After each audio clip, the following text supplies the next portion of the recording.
বয়সভিত্তিক ৩ টুর্নামেন্ট ঘিরে master plan নিয়েছে বাফুফে, যার প্রস্তুতির বড় অংশ জুড়েই আছে যশোরের শামসুল হুদা ফুটবল একাডেমি। সাফ ছাড়াও এশিয়ান কাপের দ্বিতীয় পর্ব এবার বাফুফের নিশানায়। ফুটবলের উন্নয়নের স্বার্থে শর্ট টার্মের সাথে লং টার্ম প্ল্যানে ৮ বিভাগকে যুক্ত করছে বাফুফের ডেভেলপমেন্ট কমিটি। বিস্তারিত পার্থবণিকের রিপোর্টে।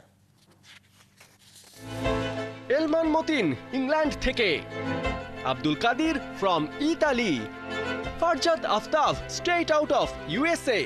বাংলাদেশি বংশোদ্ভূত ৩ প্রবাসী ফুটবলার, যাদের ঠিকানা এখন যশোর। লক্ষ্য লাল সবুজের জার্সি, মঞ্চ সাফ অনূর্ধ্ব ১৯ চ্যাম্পিয়নশিপ। বয়সভিত্তিক সাফের আগে এই ৩ প্রবাসী ফুটবলারের আশা এরই মধ্যে সংবাদের শিরোনাম হয়েছে। তবে মানুষের মনে আরও এক বিষয়ে ব্যাপক কৌতূহল। সাফের প্রস্তুতির জন্য ঢাকা ছেড়ে কেন ১৮৫ কিলোমিটার দূরে বাফুফের এই ক্যাম্প? রাজধানীর আধুনিক সুযোগ সুবিধা কি সেখানে মিলবে? উত্তরের জন্য যশোরের শামসুল হুদা ফুটবল একাডেমিতে চোখ ফেলতেই সব স্পষ্ট হলো। ৩টা মাঠ, আধুনিক আবাসন, ফুল ফ্লেজড জিম, উন্নত ডাইনিং, কি নেই সেখানে?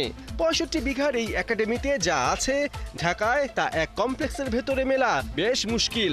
আর এই একাডেমি যার, তিনি বাফুফের সহসভাপতি ও ডেভেলপমেন্ট কমিটির চেয়ারম্যান নাসের শাহরিয়ার জাহেদি।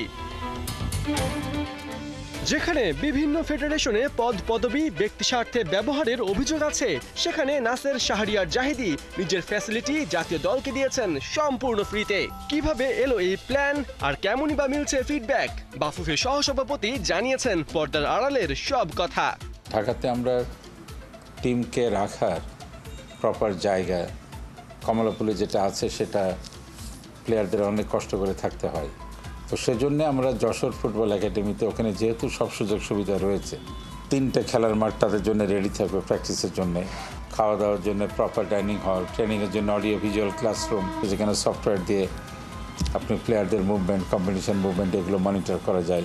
তো সব কিছু মিলে অ্যাজ আই হ্যাভ হার্ড তারা খুশি সোফারে ২-৩ দিন হলো। তো সাফ অনূর্ধ্ব ১৯ শেষ নয়, এরপরই শুরু হবে অনূর্ধ্ব ১৭ দলের ব্যস্ততা, যেখানে বয়সভিত্তিক এই দল অক্টোবরে সাফ ও নভেম্বরে অংশ নেবে এএফসি এশিয়া কাপে। তাই মে থেকে অক্টোবর পর্যন্ত ৫ মাস ব্যাপী যশোরের এই একাডেমিতে ক্যাম্প করবে অনূর্ধ্ব ১৭ দল। লম্বা সময় শুধু ফুটবলই নয়, থাকবে রিক্রিয়েশনেরও ব্যবস্থা। আমরা মে জুন মাসের দিকে এই টিমটা যাবে এবং ওখানে তারা একটানা ৩-৪ মাস একটা রিগোরাস প্র্যাকটিস করবে। এর ভিতরে তাদের কিছু আউটিং থাকবে, ফান ফেয়ার থাকবে, যাতে তারা বোর্ড ফিল না করে। উদ্দেশ্যটা হলো যে টিম কোঅর্ডিনেশনটাকে একদম যতদূর সম্ভব একটা well coordinated and skill team হিসাবে আমরা এএফসিতে এবং সাফে পার্টিসিপেট করতে পারি। শুধু যশোরই নয়, হামজা আসার পর বাংলাদেশ ফুটবলে যে জোয়ার এসেছে তা দেশব্যাপী ছড়িয়ে দিতে চায় বাফুফে, যার জন্য মাস্টার প্ল্যান করছেন ডেভেলপমেন্ট কমিটির চেয়ারম্যান নাসের শাহরিয়ার জাহেদি।